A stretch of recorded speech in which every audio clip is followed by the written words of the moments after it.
देखो बच्चों, जरा एक बात को ध्यान से समझो।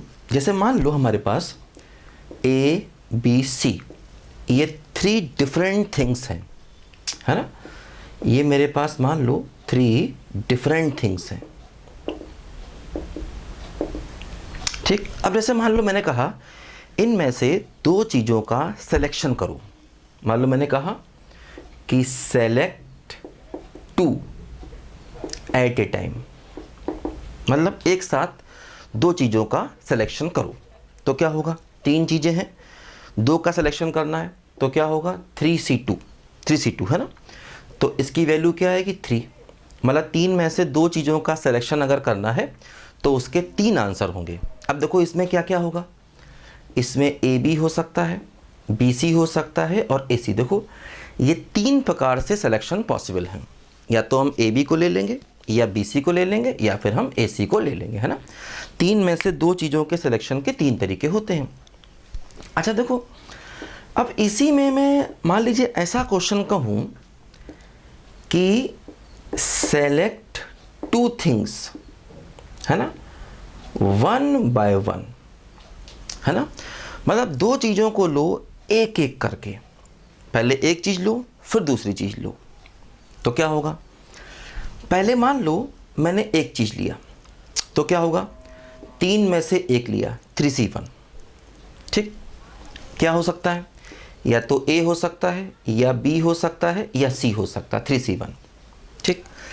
अब जब 3 में से मैंने एक चीज़ ले लिया तो चीज़ें बच गई 2। अब सेकेंड टाइम में जब एक चीज़ लूँगा तो क्या होगा 2C1, 2 तरीके होंगे। तो पहले मैंने क्या किया, एक चीज़ को उठाया, दोबारा में दूसरी चीज़ को उठाया, 1 by 1 2 चीज़ों को उठाया, लेकिन एक एक करके उठाया। तो क्या हुआ 3C1 इंटू 2C1, तो आंसर कितना हो गया 6। देखो अब इसमें क्या हुआ, जैसे हो सकता है पहली बार में ए आया हो और दूसरी बार में बी आया हो, ऐसा हो सकता है। अच्छा ऐसा भी हो सकता है कि पहले बी आया हो फिर ए आया हो, ऐसा भी हो सकता है। देखो ऐसा भी हो सकता है कि पहले ए आया हो फिर सी आया हो, ठीक। ऐसा भी हो सकता है पहले सी आया हो फिर ए आया हो। ऐसा भी हो सकता है पहले बी आया हो फिर सी आया हो, या सी बी हो। तो देखो 6 केसेस बन गए, है ना। अगर हम 1 by 1 2 चीज़ें लेंगे तो उसके 6 आंसर बनेंगे। देखो वही 6 आंसर है। तो एक्चुअली एक तरीके से ये अरेंजमेंट ही हो गया, क्योंकि ए बी बी ए अलग अलग हो गए, ए सी सी ए अलग अलग हो गए, बी सी सी बी अलग अलग हो गए। तो एक तरीके से ये अरेंजमेंट ही हो गया, है ना।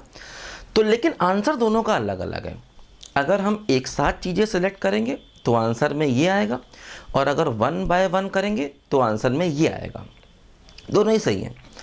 तो ये बात हमेशा ध्यान देनी चाहिए कि चीज़ों को एक साथ सेलेक्ट किया गया है या 1 by 1 सेलेक्ट किया गया है। ये हमेशा हमको यहाँ पर ध्यान देना चाहिए, है ना, कि जो चीज़ें हमने सेलेक्ट की हैं वो एक साथ सेलेक्ट की हैं या 1 by 1। देखो जब कुछ ना लिखे तो ऐसा ही माना जाएगा कि चीज़ें एक साथ सेलेक्ट की गई हैं। अब स्पेशली अगर लिख दे एक एक करके सेलेक्ट करना है तो फिर ऐसे ही करना पड़ेगा, है ना। अगर वो ऐसा कह दे कि चीज़ें एक एक करके ली गई हैं तब ऐसा होगा। और जनरली क्या होता है, सिलेक्शन का मतलब एट ए टाइम सिलेक्शन, एक साथ चीज़ों का सिलेक्शन।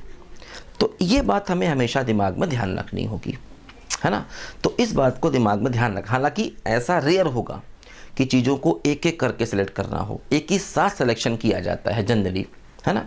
तो इसलिए यही सही ज़्यादा होता है ना। अगर कुछ ना लिखे तो इसका मतलब यही मानेंगे चीज़ों का सिलेक्शन एक साथ किया गया। लिखो ज़रा बच्चों ध्यान से।